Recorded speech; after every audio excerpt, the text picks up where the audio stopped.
Welcome to one more edition of Politics and Random. Egberto Will is your host. Today we are honored to have Linda Nuno. Linda is running for Congressional District 10 in the Austin College Station. It's a huge area. Linda, welcome to Politics and Right. How are you doing today?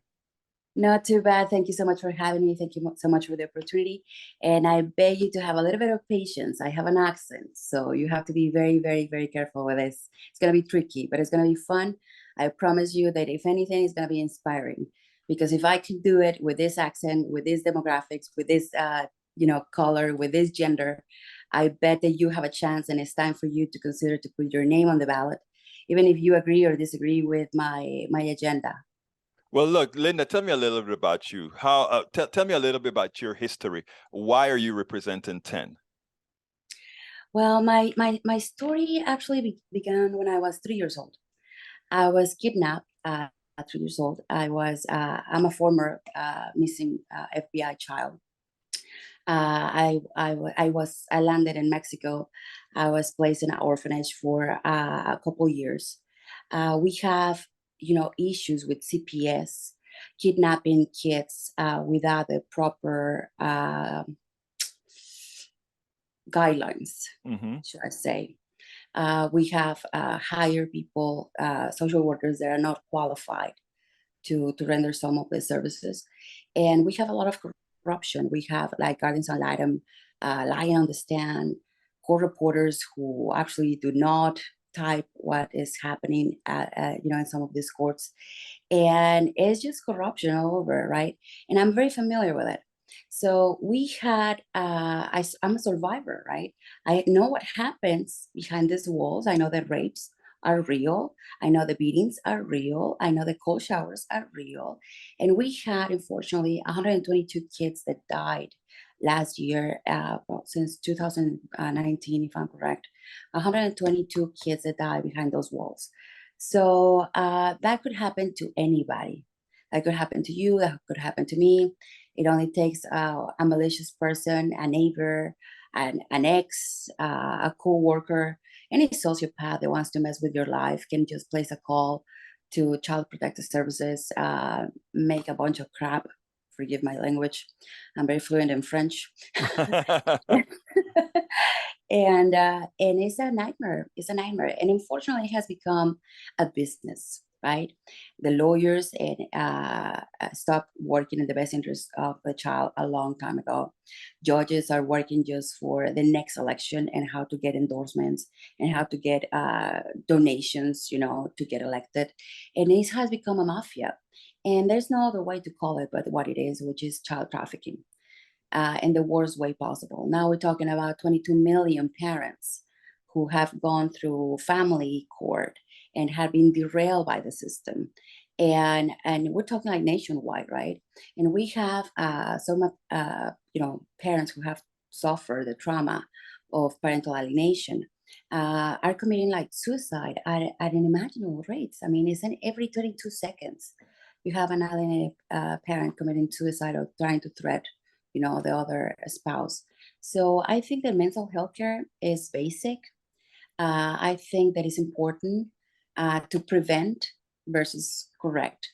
And the best way is to neutralize the damage that has been already done to our society by putting something as simple as just cameras, on the courtrooms. Judges are working outside the guidelines of the law.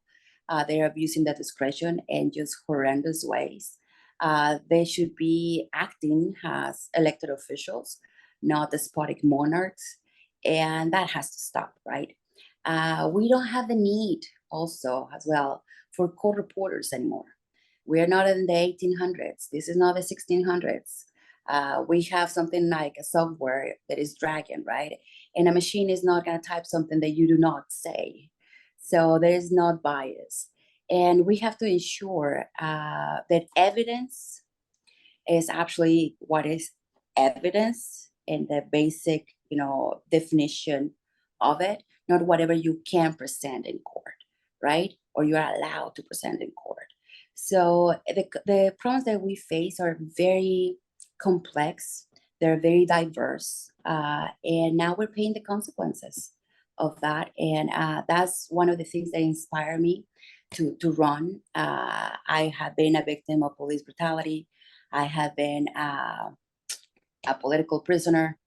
I was in the July 4th during the summer of 2020 protesting against ICE for the separation of kids at the border. Because the reality is that it doesn't matter if you have papers or not. The reality is that the government is still, destroying the family unit, and by whatever means necessary, right? And when you put money on the table, and I have to send from Congress, 20 a check of $20,000 per child to the state in order to support them, which is bullshit, because those funds never get to those kids. Then we have a problem. We have a problem, and it has opened the window to despicable tragedies out there. Now, tell me a little bit about your district. What's the demographic of your district? How many? Is it a mostly Republican district? Where is it? It's completely Republican. I mean, the only little pockets of more diverse kind of thinking, more progressive thinking, are the cities, right? Or towns that we have like a strong, well-known universities, like in College Station, with Texas A&M. I went to Texas A&M. I studied child development there. Travis is extremely diverse. We do have some progressive thinking. It's still like a battle over hill, but we're doing it. We're doing it, and we need you to get involved. And you may not live in Texas.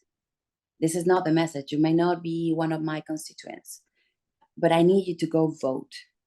And once you cast your ballot, I need to start thinking and devise a strategy to put your name on the ballot on the next cycle. The elected officials are not doing anything. At least that has been my personal experience.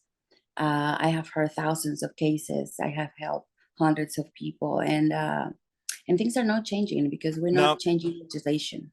Now, you decided to run in a district that would be difficult. So what I imagine as well is you wanted to send a message. Every single district must have somebody to vote for, because you never know. I think you're too smart for your own good. You know that. Yeah, well, I think you're the very first one who catch on that. Yeah, I mean, it doesn't. I mean, you never know what's going to happen. Now, here's an interesting thing. In as much as your district is very very Republican, it turns out that there's some kind of a cheating that seemed to have occurred, in that I think there are some people being mailed votes. They're mail-in ballots that had them voting in precincts that they're not supposed to be given the redistricting. Correct? That's correct. You see, this is the thing. Just like you, my platform is bigger than my district, right? Right. So when I went viral during the unlawful arrest and the sexual assault that I was a victim of, I went viral, right? And I had like 48 million viewers on Facebook, and I had another obscene number on Twitter, and everywhere we're talking about that. Now, the problem with that is that I think they feel threatened, because I made a petition on change.org with the title "I Demand a Female Officer," and it got like 347,000 signatures, right? So that's a lot.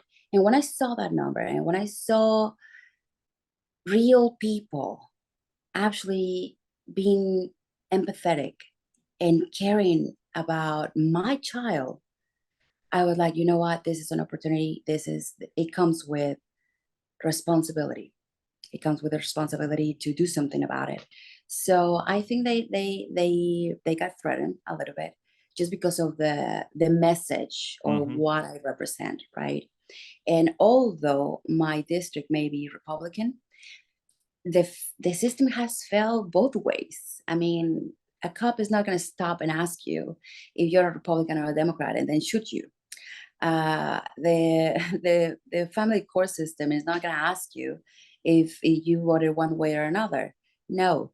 So we all have been failed by the system in one way, at one degree or another, and it's time to do something about it. It's just time to clean both sides, the establishment per se.